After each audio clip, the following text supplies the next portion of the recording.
ನಮಸ್ಕಾರ ಸ್ನೇಹಿತರೆ, ದೇಶದ 9 ರಾಜ್ಯ ಮತ್ತು 3 ಕೇಂದ್ರಾಡಳಿತ ಪ್ರದೇಶಗಳಲ್ಲಿ ಎಸ್ಐಆರ್ ಪ್ರಕ್ರಿಯೆ ನಡೀತಾ ಇದೆ. ಇದು ನಿಮ್ಗೆ ಗೊತ್ತಿದೆ. ಈಗಾಗಲೇ ಕೆಲವೊಂದು ರಾಜ್ಯಗಳಲ್ಲಿ ಎಸ್ಐಆರ್ ಪ್ರಕ್ರಿಯೆ ಕಂಪ್ಲೀಟ್ ಆಗಿದೆ, ಆದ್ರೆ ಇನ್ನೂ ಕೂಡ ಫೈನಲ್ ಆಗಲಿಲ್ಲ. ಏನಾದ್ರೂ ಮಿಸ್ಟೇಕ್ಸ್ ಗಳಿದ್ರೆ ಅದನ್ನ ಸರಿ ಮಾಡುವಂತಹ ಕೆಲಸ ಕೂಡ ನಡೀತಾ ಇದೆ. ಇದೇ ಸಂದರ್ಭದಲ್ಲಿ ಉತ್ತರ ಪ್ರದೇಶದಲ್ಲಿ ಕೂಡ ಎಸ್ಐಆರ್ ಪ್ರಕ್ರಿಯೆ ನಡೀತಾ ಇದೆ. ಅಲ್ಲಿ ಇನ್ನೂ ಕಂಪ್ಲೀಟ್ ಆಗಿಲ್ಲ. ಕಾರಣ ಏನು ಅಂತ ಹೇಳಿದ್ರೆ, ಅದು ಬಹುದೊಡ್ಡದಂತ ರಾಜ್ಯ, ದೇಶದಲ್ಲೇ ಅತಿ ಹೆಚ್ಚು ಜನಸಂಖ್ಯೆ ಇರುವಂತಹ ರಾಜ್ಯ.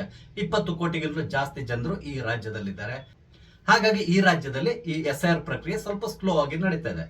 ಇದೇ ಸಂದರ್ಭದಲ್ಲಿ ಉತ್ತರ ಪ್ರದೇಶದಲ್ಲಿ ಇನ್ನೂ ಒಂದು ಕೆಲಸ ನಡೀತಾ ಇದೆ. ಅದೇನು ಅಂತ ಹೇಳಿದ್ರೆ ಆಪರೇಷನ್ ಟಾರ್ಚ್. ಈ ಆಪರೇಷನ್ ಟಾರ್ಚ್ ಮುಖಾಂತರ ಇಡೀ ಉತ್ತರ ಪ್ರದೇಶವನ್ನ ಜಾಲಾಡುವಂತ ಕೆಲಸ ನಡೀತಾ ಇದೆ. ಹಾಗಾದ್ರೆ ಏನಿದು ಆಪರೇಷನ್ ಟಾರ್ಚ್? ಈ ಮುಖಾಂತರ ಅಲ್ಲಿಯ ಸರ್ಕಾರ ಏನ್ ಮಾಡ್ಲಿಕ್ಕೆ ಹೊರಟಿದೆ? ಇದಕ್ಕೆ ಸಂಬಂಧಪಟ್ಟಂತೆ ಒಂದಿಷ್ಟು ಡೀಟೇಲ್ಸ್ ಗಳನ್ನ ನಾನು ನಿಮ್ ಜೊತೆ ಶೇರ್ ಮಾಡ್ಕೊತಾ ಇದ್ದೇನೆ. ಸ್ನೇಹಿತರು, ನಿಮ್ಮೆಲ್ಲರನ್ನು ಕಾಫಿ ಐತೆ ಡಿಜಿಟಲ್ ಚಾನಲ್ಗೆ ಸ್ವಾಗತಿಸ್ತಾ ಇದ್ದೇನೆ. ಸ್ನೇಹಿತರು, ಉತ್ತರ ಪ್ರದೇಶ ಅಂದ ತಕ್ಷಣ ಎಲ್ರಿಗೂ ನೆನಪಾಗೋದೇನು ಅಂತ ಹೇಳಿದ್ರೆ ಮಾಫಿಯಾಗಳು, ಗೂಂಡಾಗಳು ತುಂಬಿರುವಂತಹ ರಾಜ್ಯ ಅಂತ ಹೇಳ್ಕೊಂಡು. ಅದೇ ರೀತಿಯಾಗಿ ಇದ್ದಿತ್ತು ಒಂದು ಕಾಲದಲ್ಲಿ ಆ ರಾಜ್ಯ. ಆದ್ರೆ ಯಾವಾಗ ಯೋಗಿ ಆದಿತ್ಯನಾಥ್ ಅವರು ಯುಪಿ ಆಡಳಿತದ ಸೂತ್ರವನ್ನ ಹಿಡಿದ್ರು, ಆ ದಿನದಿಂದ ಈ ಎಲ್ಲ ಮಾಫಿಯಾಗಳಿರ್ಬೋದು ಅಥವಾ ಗೂಂಡಾಗಳಿರ್ಬೋದು, ಹಾಗೇನೆ ಒಂದಿಷ್ಟು ಜನ ಅಪಹರಣ ಮಾಡ್ಕೊಂಡು ಹೋಗುವಂತಹ ದಂಧೆ ಬಹಳಷ್ಟು ಜೋರಾಗಿ ನಡೀತಾ ಇತ್ತು. ಇವರೆಲ್ಲರಿಗೂ ಕೂಡ ಒಂದು ಗತಿಯನ್ನ ಕಾಣಿಸಿದ್ರು. ಉತ್ತರ ಪ್ರದೇಶದಲ್ಲಿ ಪರಿಸ್ಥಿತಿ ಹೇಗಿತ್ತು ಅಂತ ಹೇಳಿದ್ರೆ, ಹೆಣ್ಣು ಮಕ್ಕಳು ಹಗಲೊತ್ತಿನಲ್ಲೇ ಓಡಾಡ್ಲಿಕ್ಕೂ ಕೂಡ ಭಯ ಪಡ್ತಾ ಇದ್ರು. ಅಂತಹ ಪರಿಸ್ಥಿತಿ ಮೊದಲು ಉತ್ತರ ಪ್ರದೇಶದಲ್ಲಿ ಇತ್ತು. ಆದ್ರೆ ಯೋಗಿ ಆದಿತ್ಯನಾಥ್ ಅವರು ಇಡೀ ಉತ್ತರ ಪ್ರದೇಶವನ್ನ ಈಗ ಒಂದು ಲೆವೆಲಿಗೆ ತಗೊಂಡು ಬಂದಿದ್ದಾರೆ.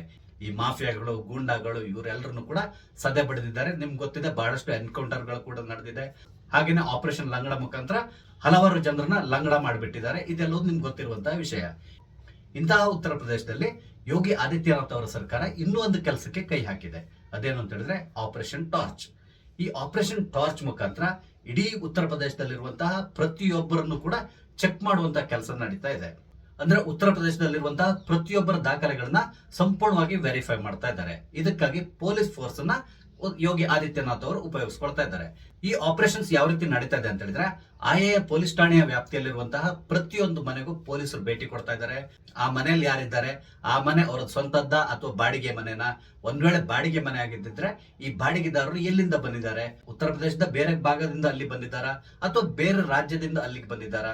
ಒಂದ್ ವೇಳೆ ಬೇರೆ ರಾಜ್ಯದಿಂದ ಬಂದಿದ್ರೆ ಯಾವ ರಾಜ್ಯದಿಂದ ಬಂದಿದ್ದಾರೆ, ಅದು ಅವರ ಹಿನ್ನೆಲೆ ಏನು? ಈ ರೀತಿಯಾದಂತ ಡೀಟೇಲ್ಸ್ ನ ಕಲೆಕ್ಟ್ ಮಾಡ್ತಾ ಇದ್ದಾರೆ. ಹಾಗೇನೆ ಅವರ ಆಧಾರ್, ಪ್ಯಾನ್, ಪಾಸ್ಪೋರ್ಟ್ ಪ್ರತಿಯೊಂದನ್ನು ಕೂಡ ಚೆಕ್ ಮಾಡ್ತಾ ಇದ್ದಾರೆ. ಇಲ್ಲಿ ಮುಖ್ಯವಾಗಿ ಅವ್ರು ಚೆಕ್ ಮಾಡ್ತಾ ಇರೋದು ಏನು ಅಂತ ಹೇಳಿದ್ರೆ, ಅವರು ಭಾರತೀಯರೇ ಹೌದಾ ಅಲ್ವಾ, ಇದನ್ನ ಮುಖ್ಯವಾಗಿ ಚೆಕ್ ಮಾಡ್ತಾರೆ. ಕಾರಣ ಏನು ಅಂತ ಹೇಳಿದ್ರೆ, ಉತ್ತರ ಪ್ರದೇಶದಲ್ಲಿ ಕೂಡ ಬಹಳಷ್ಟು ಅಕ್ರಮ ವಲಸಿಗರು ಸೇರ್ಕೊಂಡ್ ಬಿಟ್ಟಿದ್ದಾರೆ. ಹಾಗೇನೆ ಕೆಲವೊಂದು ಸ್ಥಳಗಳಲ್ಲಿ ಈ ಡೆಮೋಗ್ರಫಿಯನ್ನ ಬದಲಾಯಿಸಲಿಕ್ಕೆ ಬಹಳಷ್ಟು ಪ್ರಯತ್ನಗಳು ನಡೀತಾ ಇದೆ. ಇದನ್ನ ತಡೆಗಟ್ಟಲಿಕ್ಕಾಗಿ ಉತ್ತರ ಪ್ರದೇಶದ ಮುಖ್ಯಮಂತ್ರಿ ಆದಂತಹ ಯೋಗಿ ಆದಿತ್ಯನಾಥ್ ಅವರು ಈ ಆಪರೇಷನ್ ಟಾರ್ಚ್ ಗೆ ಕೈ ಹಾಕಿದ್ದಾರೆ. ಇಲ್ಲಿ ಇವರು ಮುಖ್ಯವಾಗಿ ಇಡೀ ಲಕ್ನೋವನ್ನ ಜಾಲಾಡ್ತಾ ಇದ್ದಾರೆ. ಅದ್ರ ಜೊತೆಗೆ ಬಹಳಷ್ಟು ಸ್ಲಮ್ಗಳಿರ್ತದಲ್ಲ, ಅಂತಹ ಸ್ಥಳಗಳಲ್ಲಿ ಕೂಡ ಸಂಪೂರ್ಣವಾಗಿ ಸರ್ಚ್ ಆಪರೇಷನ್ ನಡೀತಾ ಇದೆ. ಹಾಗೇನೆ ಯಾತ್ರಾ ಸ್ಥಳಗಳು, ಪ್ರವಾಸಿ ಸ್ಥಳಗಳು ಇದೆಲ್ಲದನ್ನು ಕೂಡ ಸಂಪೂರ್ಣವಾಗಿ ಚೆಕ್ ಮಾಡ್ತಾ ಇದ್ದಾರೆ. ಅಲ್ಲಿ ಯಾರಿದ್ದಾರೆ, ಎಲ್ಲಿಂದ ಬಂದಿದ್ದಾರೆ, ಪ್ರತಿಯೊಂದನ್ನು ಕೂಡ ಚೆಕ್ ಮಾಡ್ತಾ ಇದ್ದಾರೆ. ಕಾರಣ ಏನು ಅಂತ ಹೇಳಿದ್ರೆ, ಬಹಳಷ್ಟು ಅಕ್ರಮ ವಲಸಿಗರು ಈ ರೀತಿಯಾದಂತಹ ಯಾತ್ರಾ ಸ್ಥಳಗಳಲ್ಲಿ ಸೇರ್ಕೊಂಡಿದ್ದಾರೆ, ಹಾಗೇನೆ ಪ್ರವಾಸಿ ತಾಣಗಳಲ್ಲಿ ಸೇರ್ಕೊಂಡಿದ್ದಾರೆ. ನಂತರ ಒಂದಿಷ್ಟು ಜನ ಈ ಸ್ಲಮ್ಗಳಲ್ಲಿ ಸೇರ್ಕೊಂಡಿದ್ದಾರೆ. ನಿಮ್ಗೆ ಗೊತ್ತಿದೆ, ಈ ಸ್ಲಮ್ ಒಳಗಡೆ ಸೇರ್ಕೊಳ್ಳೋದು ತುಂಬಾ ಸುಲಭದ ಕೆಲಸ. ಹಾಗಾಗಿ ಬಹಳಷ್ಟು ಅಕ್ರಮ ವಲಸಿಗರು ಈ ಸ್ಲಮ್ಗಳ ಒಳಗಡೆ ಸೇರ್ಕೊಂಡು ಕಾನೂನು ಬಾಹಿರ ಚಟುವಟಿಕೆಗಳನ್ನ ಮಾಡ್ಕೊಂಡು ಬರ್ತಾ ಇದ್ದಾರೆ. ಹಾಗೇನೆ ಕೆಲವೊಂದು ಕಡೆಗಳಲ್ಲಿ ಅಲ್ಲಿಯ ಸ್ಥಳೀಯರ ಸಹಕಾರದಿಂದ ಪರ್ಮನೆಂಟ್ ಆಗಿ ನೆಲೆ ಊರುವಂತಹ ಕೆಲಸಕ್ಕೆ ಕೂಡ ಕೈ ಹಾಕಿದ್ದಾರೆ. ಅದಲ್ಲದೆ ಕೆಲವೊಂದು ಪ್ರದೇಶಗಳಲ್ಲಿ ಡೆಮೋಗ್ರಫಿಯನ್ನ ಬದಲಾಯಿಸಲಿಕ್ಕೂ ಕೂಡ ಇವರು ಕೈ ಹಾಕಿದ್ದಾರೆ. ಇದನ್ನ ಅರಿತಿರುವಂತಹ ಯೋಗಿ ಆದಿತ್ಯನಾಥ್ ಅವರ ಸರ್ಕಾರ ಈಗ ಇಂತಹ ಸ್ಥಳಗಳ ಮೇಲೆ ಬಹಳಷ್ಟು ನಿಗಾ ವಹಿಸಿದೆ. ಹಾಗೇನೆ ಪ್ರತಿಯೊಬ್ಬರ ದಾಖಲೆಗಳನ್ನ ಚೆಕ್ ಮಾಡ್ಲಿಕ್ಕೆ ಶುರು ಮಾಡಿದೆ.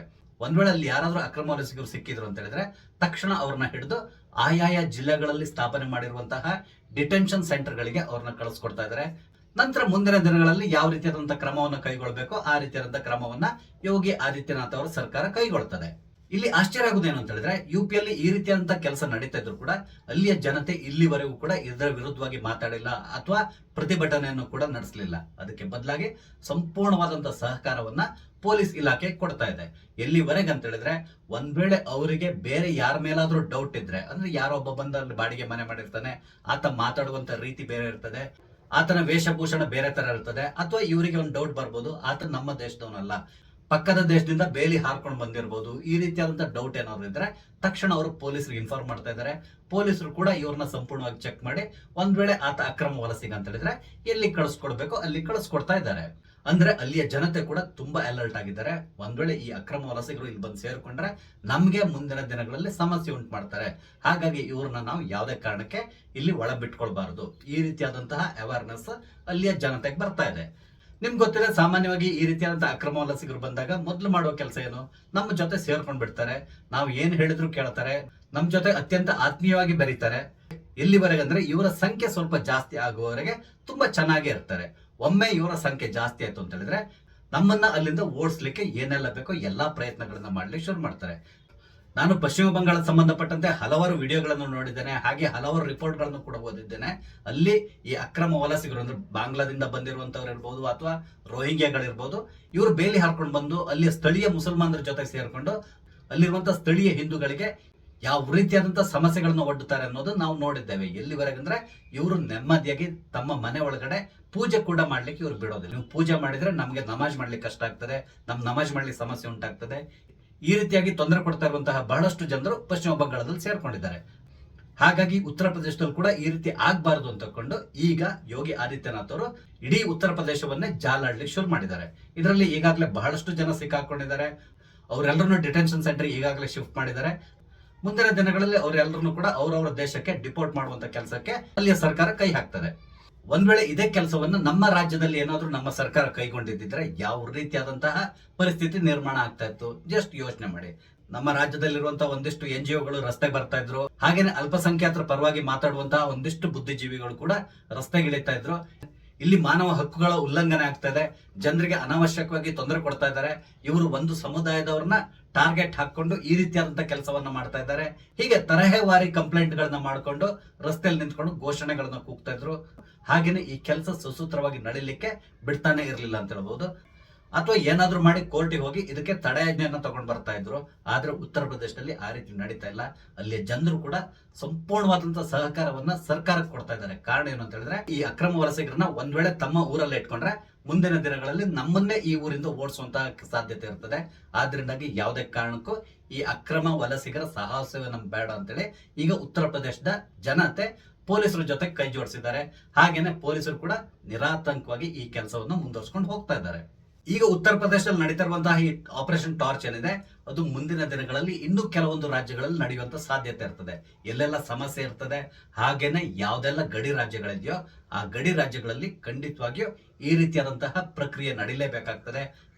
ಕಾರಣ ಏನು ಅಂತ ಹೇಳಿದ್ರೆ, ಈಗಾಗಲೇ ಚಿಕನ್ ನೆಕ್ಸ್ ಅಂತೇಳಿ ಏನ್ ಕರಿತೇವೆ ಅಥವಾ ಈ ಸಿಲಿಗುರಿ ಕಾರಿಡಾರ್ ಏನಿದೆ, ಈ ಕಾರಿಡಾರ್ ಮೇಲೆ ಬಾಂಗ್ಲಾದೇಶ ಕಣ್ಣಿಟ್ಕೊಂಡು ಕೂತಿದೆ. ಹಾಗೇನೆ ಚೀನಾ ಕೂಡ ಈ ಪ್ರದೇಶದ ಮೇಲೆ ಕಣ್ಣಿಟ್ಟಿದೆ. ಈ ಸಿಲಿಗುರಿ ಪ್ರದೇಶದಲ್ಲಿ ಡೆಮೋಗ್ರಫಿಯನ್ನು ಬದಲಾಯಿಸಲಿಕ್ಕೆ ಬಹಳಷ್ಟು ಪ್ರಯತ್ನಗಳು ನಡೀತಿದೆ. ಆ ಮೂಲಕ ಈಶಾನ್ಯ ರಾಜ್ಯಗಳನ್ನ ಭಾರತದಿಂದ ಬೇರ್ಪಡಿಸುವಂತಹ ಕೆಲಸಕ್ಕೆ ಬಾಂಗ್ಲಾದೇಶ ಮತ್ತು ಚೀನಾ ಸೇರ್ಕೊಂಡು ಕೈ ಹಾಕುವಂತ ಸಾಧ್ಯತೆ ಇರ್ತದೆ. ಅದೆಲ್ಲವನ್ನು ತಪ್ಪಿಸಬೇಕು ಅಂತ ಹೇಳಿದ್ರೆ ಈ ರೀತಿಯಾದಂತಹ ಪ್ರಕ್ರಿಯೆ ನಡಿಬೇಕು. ಈ ಅಕ್ರಮ ವಲಸಿಗರನ್ನ ಪತ್ತೆ ಹಚ್ಚಿ ಅವ್ರನ್ನ ಆದಷ್ಟು ಬೇಗ ಹೊರಗಡೆ ಹಾಕುವಂತಹ ಕೆಲಸಕ್ಕೆ ಎಲ್ಲಾ ಸರ್ಕಾರಗಳು ಕೈ ಹಾಕ್ಬೇಕಾಗಿ ಬರ್ತದೆ. ಆದ್ರೆ ನಮ್ದು ಫೆಡರಲ್ ಸಿಸ್ಟಮ್ ಇರುವಂತಹ ದೇಶ. ಒಂದ್ ವೇಳೆ ಕೇಂದ್ರ ಸರ್ಕಾರ ಹೇಳಿದ್ರು ಕೂಡ ರಾಜ್ಯ ಸರ್ಕಾರ ಅದನ್ನ ಇಂಪ್ಲಿಮೆಂಟ್ ಮಾಡಬೇಕಾದಂತಹ ಅವಶ್ಯಕತೆ ಇರಲ್ಲ. ಹಾಗಾಗಿ ಇವರು ಇಂಪ್ಲಿಮೆಂಟ್ ಮಾಡಲ್ಲ. ಒಂದ್ ವೇಳೆ ಆಯಾ ರಾಜ್ಯದ ಮುಖ್ಯಮಂತ್ರಿಗಳು ದೃಢವಾದ ನಿಲುವನ್ನು ಹೊಂದಿ ದೇಶ ಮುಖ್ಯ, ದೇಶದ ಭದ್ರತೆ ಮುಖ್ಯ ಅಂತ ಹೇಳಿ ತಿಳ್ಕೊಂಡ್ರೆ ಖಂಡಿತವಾಗಿ ಪ್ರತಿಯೊಂದು ರಾಜ್ಯದಲ್ಲಿ ಈ ರೀತಿಯಾದಂತಹ ಕೆಲಸ ಸುಸೂತ್ರವಾಗಿ ನಡೀತದೆ. ನೋಡೋಣ ಮುಂದಿನ ದಿನಗಳಲ್ಲಿ ಎಷ್ಟು ರಾಜ್ಯಗಳು ಉತ್ತರ ಪ್ರದೇಶದ ಈ ಮಾದರಿಯನ್ನ ಫಾಲೋ ಮಾಡ್ತಾರೆ ಅಂತಕೊಂಡು. ಸ್ನೇಹಿತರೆ, ನಿಮ್ಗೆ ಅನಿಸ್ತದೆ ಉತ್ತರ ಪ್ರದೇಶ ಸರ್ಕಾರ ನಡೆಸ್ತಿರುವಂತಹ ಈ ಆಪರೇಷನ್ ಟಾರ್ಚ್ ನಮ್ಮ ರಾಜ್ಯದಲ್ಲೂ ಆಗ್ಬೇಕಾ ಅಥವಾ ಆಗೋದ್ ಬೇಕಾಗಿಲ್ವಾ? ನಿಮ್ಮ ಅನಿಸಿಕೆಗಳನ್ನ ದಯವಿಟ್ಟು ಕಮೆಂಟ್ ಮುಖಾಂತರ ತಿಳಿಸಿ. ಹಾಗೇನೆ ನಾನು ಇಲ್ಲಿ ಹಂಚ್ಕೊಂಡಂತ ವಿಷಯ ನಿಮ್ಗೆ ಇಷ್ಟ ಆದ್ರೆ ಲೈಕ್ ಮಾಡಿ, ಶೇರ್ ಮಾಡಿ, ದಯವಿಟ್ಟು ನನ್ನ ಚಾನಲ್ ಸಬ್ಸ್ಕ್ರೈಬ್ ಮಾಡಿ. ನಮಸ್ತೆ, ಜೈ ಹಿಂದ್.